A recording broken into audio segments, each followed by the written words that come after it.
When Sony launched the Sony PlayStation in 1994/1995, they made a pretty decent piece of hardware. Inside the machine, they actually included an LSI processor that went 33 megahertz. It was a 32-bit RISC chip that did 3D processing, which was pretty much unheard of anywhere on the computer, whatever, unless you're getting some really crazy machine. But for about $300 in comparison to most PCs back in those days that ran about $2,000 for a high-end machine, you got a whole lot of hardware for very little money. With the Sony PlayStation came the CD. I mean, other consoles had tried this before, but they were all secondary add-ons. You could count the 3DO, but I really wouldn't. But basically with the CD, you had a whole slew of advances. You could put on full motion video. You had about 650 meg worth of storage. You had fantastic audio.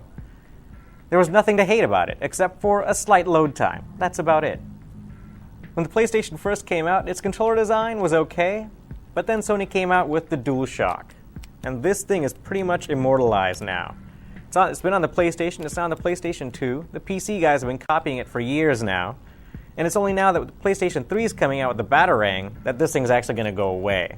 Although the PlayStation doesn't look like much, if we look at the internals, it's really astounding what Sony did with it.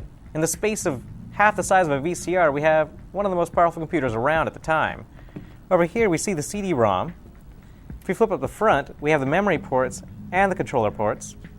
On the back side, we got a parallel port, the audio ports, the video ports, and a power. The importance of Sony's PlayStation on the video game industry cannot be understated. First of all, Sony brought 3D gaming to the home. Second, the games themselves actually gained a whole new level of maturity. And lastly, everyone expected a whole lot more out of the games industry themselves. In terms of graphics, in terms of gameplay, and in terms of technology included, Sony raised the bar for everyone. Sony and the PlayStation is without a doubt one of the most important products and companies ever to come out in the gaming industry. If you look back at the history of it, Nintendo had actually asked Sony to design the PlayStation for it. At a later date, Nintendo then said no.